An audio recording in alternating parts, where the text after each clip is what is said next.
the last inhabitant of Santa Monica. I woke up in a ghost town and found this warning. Imagine waking up in a metropolis of 300,000 inhabitants and hearing only absolute silence. No cars, no voices, just the wind howling between abandoned buildings. But the real terror begins when you try to escape and discover that, to the rest of the world, you have become an invisible and untouchable ghost. What is more terrifying than a scream in the darkness?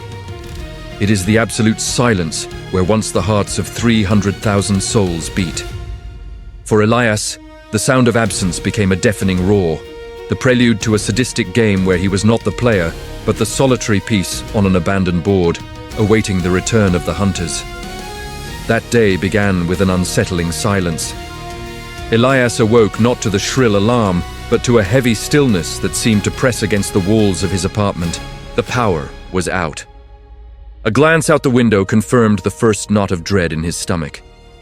Santa Monica's main thoroughfare, usually congested with the morning fury of traffic, was frozen. Cars stopped in the middle of the road, many with their doors open, like the slack jaws of sleeping beasts. In a coffee shop across the street, an overturned coffee cup stained a tablecloth, the steam long gone. No one, no soul. 300,000 people had simply evaporated. Panic, cold and electric, shot up his spine. He threw on the first clothes he found, his heart pounding against his ribs. The car keys, the metallic clinking in his hand, were the first real noise he heard that morning. Driving at high speed through the ghost town, he was the only thing moving. 40 kilometers. That was the distance that separated him from the neighboring city, from normality, from salvation. Upon crossing the invisible border of the municipality, the world came back to life with a sensory violence. Cars honked, people walked hurriedly, the aroma of fresh bread wafted from a bakery. The relief was so intense it almost made him cry. He parked haphazardly and ran towards a policeman directing traffic, his face red with exertion. "Help!" he tried to shout, but the word died in his throat. He reached out to touch the officer's shoulder, but his fingers pierced the blue fabric of the uniform as if made of smoke. The policeman didn't hesitate. Elias didn't exist there. He shouted, waved, kicked a trash can that remained motionless. To that vibrant and noisy world, he was a specter, a misperception. The horror of his condition settled upon him, heavier than any solitude. There was only one place where his being still seemed to have weight, where his feet still touched the ground. Desolate, he turned around and drove back to the silence of Santa Monica, his existential cage. Returning to his apartment was a surrender. The air was still, thick with dust and despair, and then he saw it. On his pillow, where there had been nothing before, lay a single piece of yellowed paper, folded with precision. The handwriting was frantic, almost scratched into the paper's fibers. The words were a sentence: "You were chosen to stay. The others were taken. You will live here, alone, for as long as they need." Each word was a nail in his coffin. The note wasn't a ransom demand, it was a rule. A rule of a game whose objective was clear: to break his mind before the final act. Loneliness was the weapon, and time, the torture. In the first few months, Elias fought against insanity with the fury of a drowning man. He created rigid routines: physical exercise in the morning, expeditions for canned food in the afternoon, reading at night in the abandoned municipal library. He talked to the mannequins in the shop windows, giving them names and life stories, their voices echoing strangely in the empty boulevards. But the city was not a passive stage. It began to fight back. He heard the echo of footsteps on empty floors of buildings where he knew he was alone. Dark figures danced on the periphery of his vision, disappearing when he turned. The cycles of day and night began to distort, a perpetual grey twilight that eroded his sense of time. Fear gave way to suspicion. Driven by a desperate need to find answers, he broke into the city hall.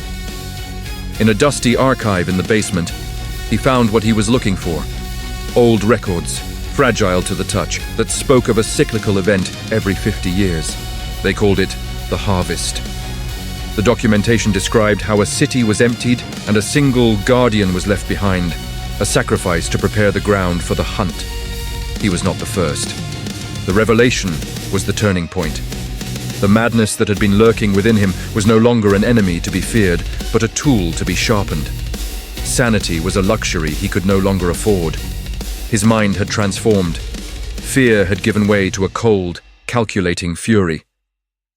He stopped counting the days and began counting his resources. The streets of Santa Monica became his personal battlefield. He transformed hardware stores into arsenals, gas stations into incendiary bomb factories, and intersections into labyrinths of barbed wire and deadly traps. The prey was preparing to receive its predators. Time had lost all meaning. Months, perhaps years, dragged on in that oppressive silence.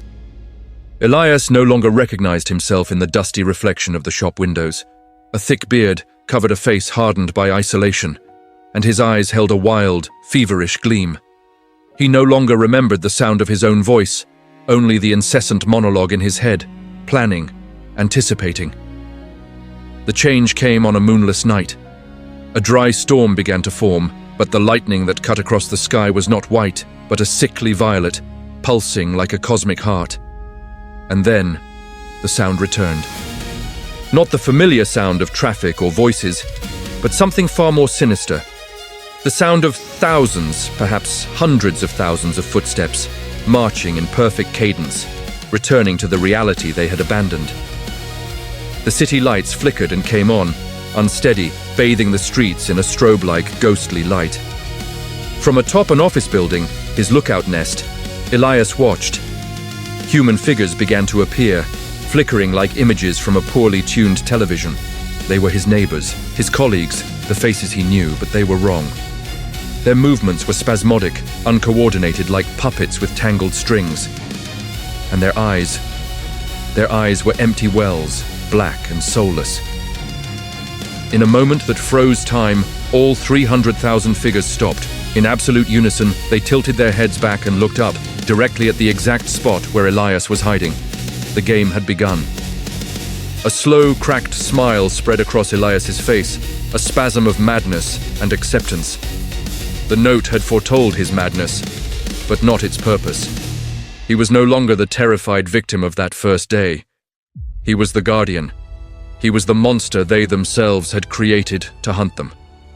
He cocked his makeshift harpoon gun, the metallic click echoing in the violet night. He wouldn't fight to survive. He would fight to drag as many of them as possible to hell with him. The battle was fierce, a symphony of fire, metal, and inhuman screams that tore through the silence of Santa Monica for an entire night. At dawn, a new silence settled in, a silence of finality. The city was being restarted. The streets, once scarred by the war of one man, were immaculate. The bodies, both Elias's and those of his hunters, had vanished. The cars returned to their garages, the coffee cups returned to the tables. Time rewound, erasing the anomaly. For the entities observing from an indifferent dimension, the game had been satisfactory.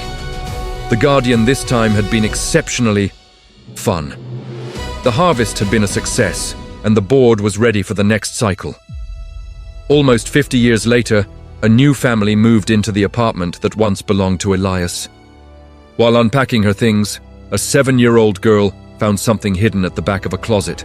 It was a small wooden statuette, a roughly carved bird, polished by the touch of lonely, desperate hands. The girl found it beautiful and placed it on her bedside table. That night, she dreamed of a violet sky and the sound of marching footsteps. The cycle had not been broken. The seed of the next harvest had been planted, waiting patiently in silence for as long as they needed. If this story made you look out the window to see if anyone was on the street, don't forget to like and subscribe to the channel to support our work. Turn on notifications, because in the next video, we're going to tell the story of a diver who found a perfectly intact and furnished house at the bottom of the Mariana Trench, and the porch light was on. You won't want to miss it.